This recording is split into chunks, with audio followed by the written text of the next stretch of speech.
माँ का प्यार। सोनू को माँ ने सब्जियां लाने बाजार भेजा था। घर लौटकर उसने किचन में थैला रखा और माँ को आवाज देने लगा। माँ उसके छोटे भाई बहन को कमरे में बिठाकर होमवर्क करा रही थी। सोनू 12 साल का था और उसका छोटा भाई बंटी 5 साल का था। बड़े होने के कारण माँ उससे घर के छोटे छोटे काम करवाने लगी, जैसे दुकान से सामान लाना, बाजार से सब्जी लाना, बगीचे की साफ सफाई करना, अपनी साइकिल धोना, अपना कमरा साफ करना, अपने कपड़े प्रेस करना। सोनू काम तो करता, लेकिन उसके मन में हमेशा रहता कि माँ मुझे इतना काम करना पड़ता है, इसके बदले मुझे कुछ भी नहीं मिलता। आज उसने सोचा कि मैं इस बारे में माँ से बात करूँगा, लेकिन उसकी हिम्मत ही नहीं हुई। इसलिए उसने एक कागज में सब कुछ लिखकर माँ को देने का मन बनाया। कुछ देर बाद वह कागज लेकर कमरे में गया, जहाँ उसकी माँ बंटी को होमवर्क करवा रही थी। उसने चुपचाप कागज माँ के सामने बढ़ा दिया और माँ के कागज लेते ही कमरे से बाहर आ गया। माँ कागज पढ़ने लगी। उसमें लिखा था, माँ मैंने इतने सप्ताह जो भी काम किया उसका हिसाब इस कागज में लिख रहा हूँ।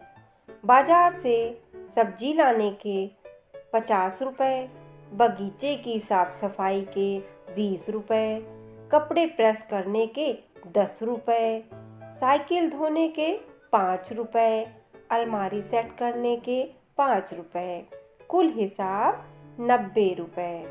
माँ, मुझे इन कामों के जो भी पैसे बने हैं वो पॉकेट मनी के रूप में चाहिए। आखिर कोई भी काम मुफ्त में नहीं किया जाता है।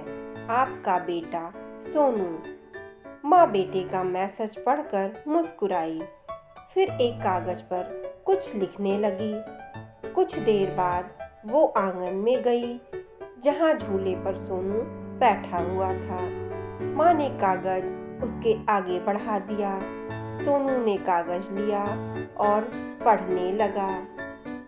कागज में लिखा था, बेटा तुमने अपना हिसाब दिया, अब मेरी बारी है, ये मेरा हिसाब। 9 महीने मैंने तुम्हें अपनी गोद में रखा, उसकी कीमत कुछ नहीं।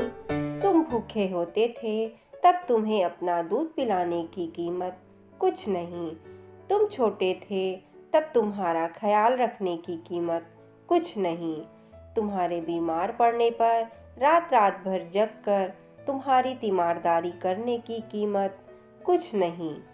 इन सब से बढ़कर तुम्हारे लिए मेरे प्यार की कीमत तो लगाई ही नहीं जा सकती, वो तो अनमोल है। ये पढ़कर सोनू की आंखों से आंसू बहने लगे। वो भागकर अपनी माँ के पास गया और उनसे लिपट कर बोला, सॉरी मम्मी, मैंने कभी सोचा ही नहीं कि आपने मेरे लिए क्या क्या किया, कितनी तकलीफ़ें सही। I love you mummy. दोस्तों, आपको कहानी कैसी लगी कमेंट करके अपनी राय ज़रूर बताएं। अगर कहानी पसंद आई हो तो चैनल को लाइक, शेयर और सब्सक्राइब करें। धन्यवाद।